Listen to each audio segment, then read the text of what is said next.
Tener un epitelio simple y un epitelio estratificado. De acuerdo a la morfología podemos ser plano o escamoso. ¿Qué más?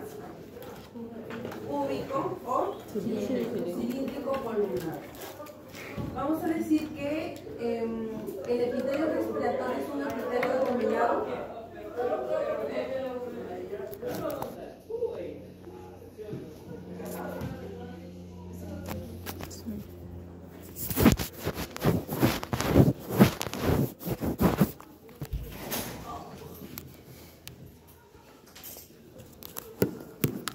vamos a decir que el epitelio respiratorio es un epitelio que pseudoestratificado. ¿Y por qué lo vamos a denominar pseudoestratificado?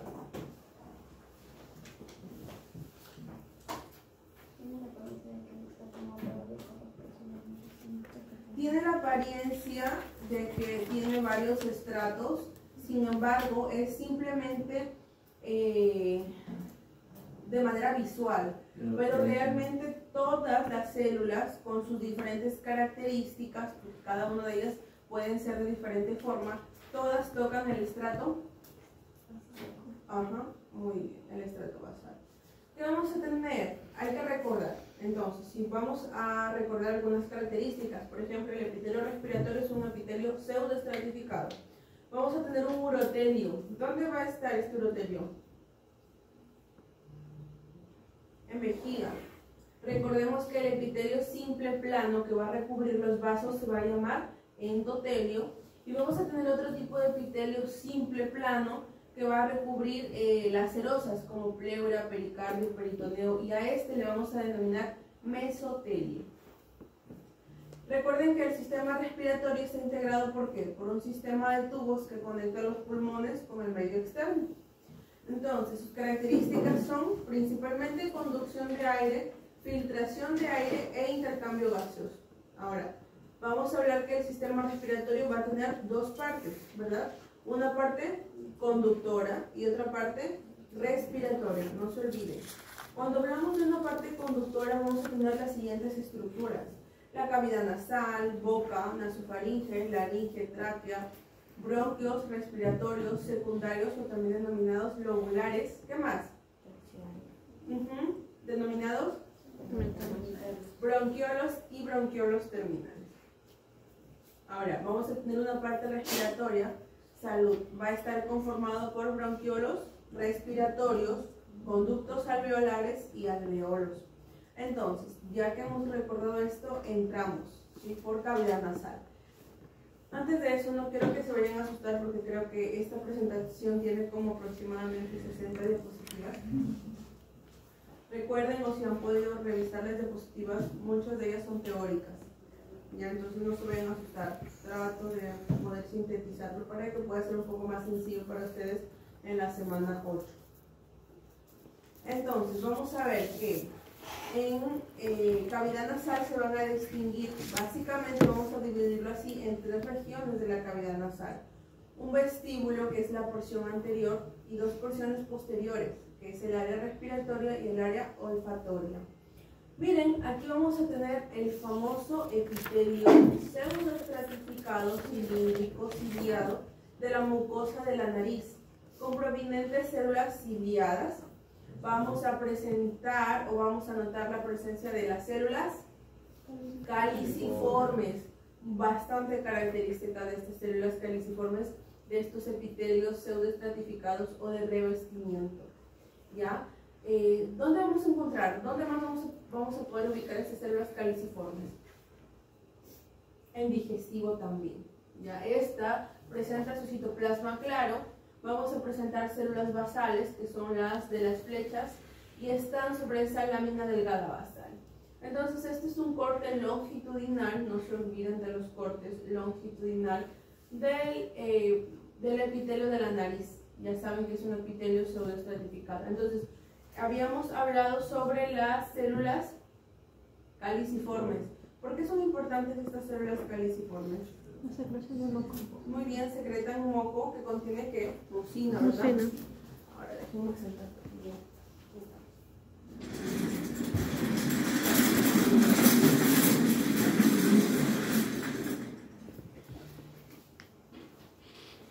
entonces, miren, hay una característica primordial de estas células caliciformes, ¿ya? Su nombre mismo lo dice, proviene de la forma que tiene, de un cáliz.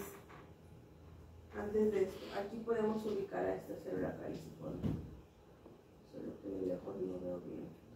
Miren, sí observan, ¿verdad? Donde estoy delimitando. Es una célula caliciforme.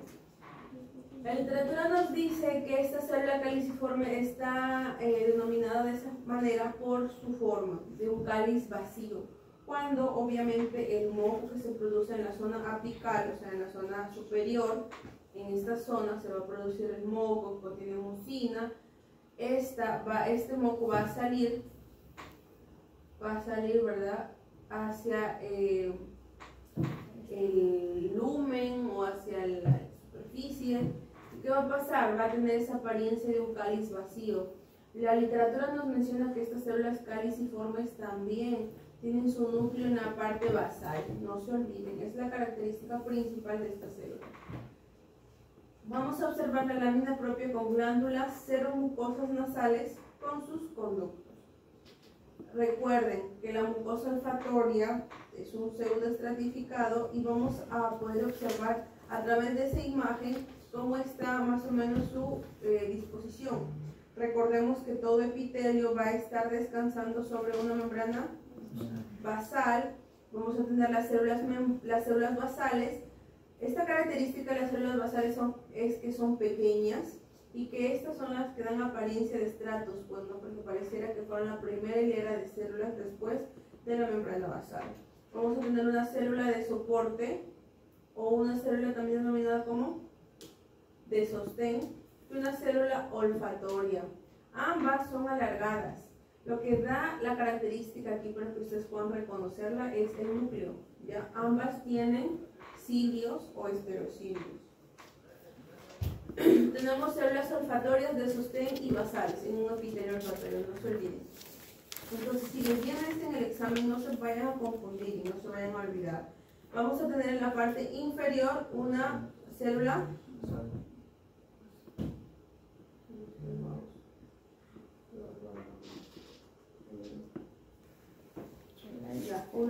basal, donde vamos a observar que su núcleo es central y bastante pigmentado.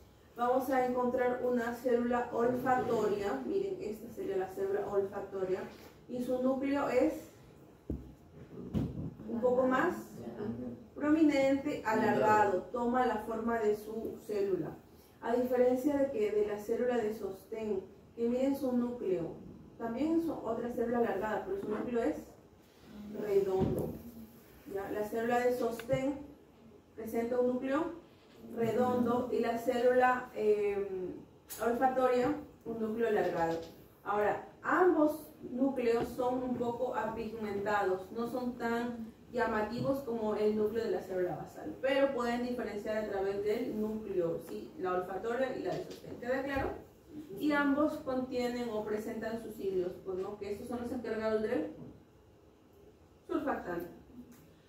¿Qué vamos a observar? Que la mucosa olfatoria en esta imagen presenta abundantes vasos, presenta elementos linfoides, nervios también que se observan, las glándulas ramificadas tubuloalveolares, que son las famosas glándulas de Bowman o glándulas serosas, que están en la zona inferior.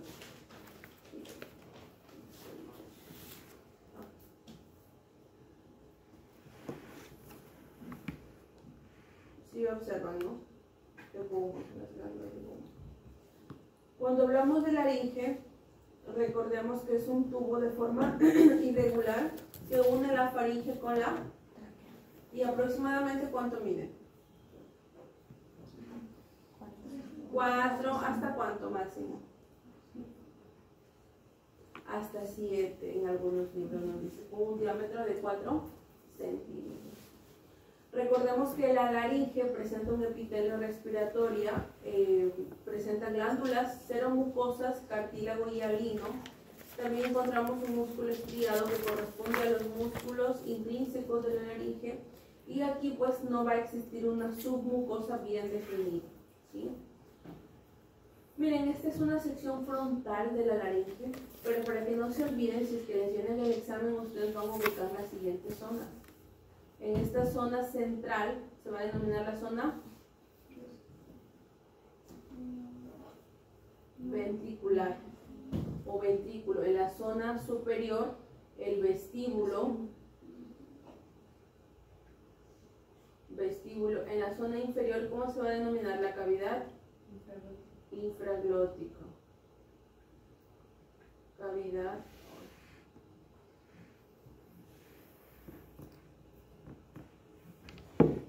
Ya, ahí donde está como esta V es infraglótica, ya. No sé qué le pasó algo. Aquí, esta zona es infraglótica.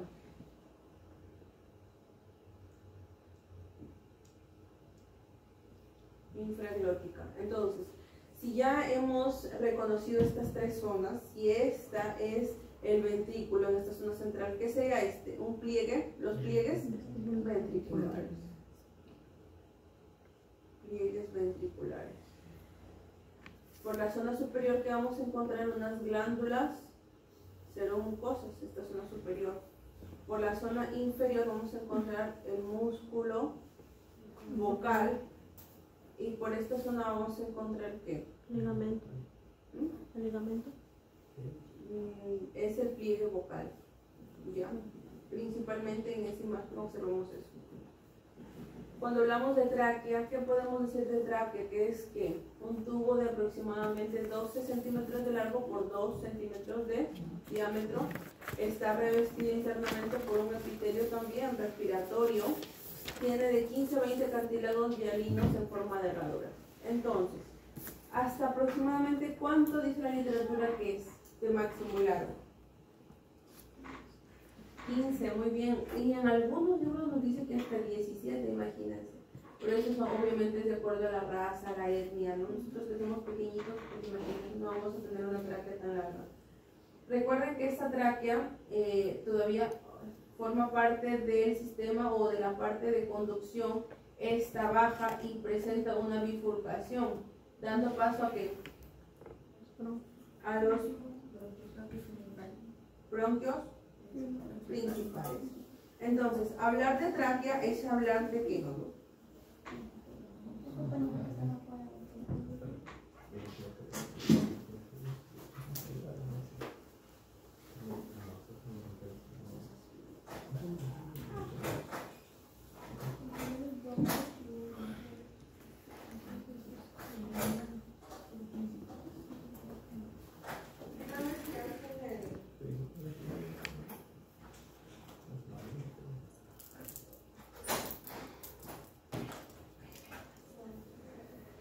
Cuando van a llegar tarde, avisen a su delegado.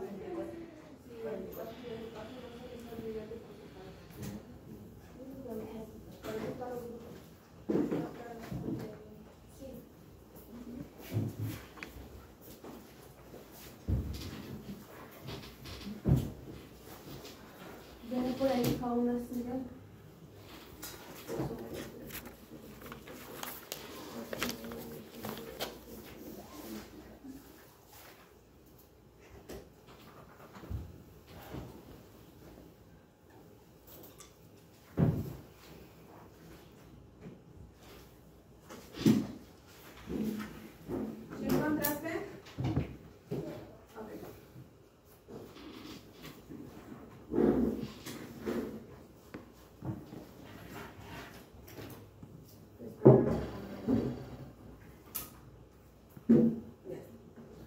Entonces tenemos tráquea. Ya, hablar de tráquea es hablar de qué? De que tiene capas, una mucosa, una submucosa y una adventicia. No se olviden, ¿no? Tráquea, mucosa, submucosa y adventicia. ¿Qué vamos a observar aquí? Este es un corte, ¿qué sería? ¿Longitudinal o transversal? Longitudinal. Longitudinal, muy bien, longitudinal. Vamos a observar dos de las capas que hemos dicho que presenta. Vamos a observar en la imagen que viene una capa mucosa y submucosa, ¿ya? Vamos a ver en esta imagen siguiente las estructuras que nos señalan. Aquí está de nuevo. En esta zona de aquí, ¿qué sería? De aquí hacia arriba. Mucosa, y por esta zona la submucosa. La submucosa. Entonces vamos a observar que en la zona superior la mucosa presenta el mismo epitelio pseudoestratificado, y observamos en la zona central los conductos de las glándulas seromucosas. ¿Y cuáles son las glándulas seromucosas? Lo que vemos en la zona inferior, ¿sí? Estas son las glándulas seromucosas de la capa submucosa. Entonces, por eso es un corte longitudinal, porque se puede observar todo el largo de este conducto, ¿sí? Si fuera un corte transversal no se observara así, se viera simplemente el corte, ¿verdad? O sea, se viera la luz, porque el corte fuera así, se viera la luz de ese conducto, ¿ya? No se observara todo el largo, toda su longitud. Podemos observar la tráquea en su parte posterior, y vamos a observar lo siguiente. Acá está. Vamos a ir desde afuera hacia adentro, ¿ya? O sea, así, de izquierda a derecha. Vamos a observar una mucosa. La mucosa es principalmente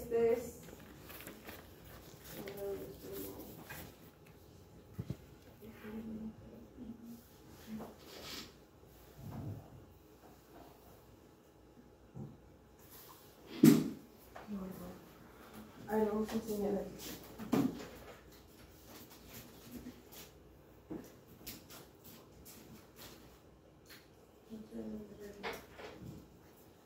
Recuerden, miren, si empezamos desde el lado izquierdo hacia el lado derecho, vamos a tener lo siguiente.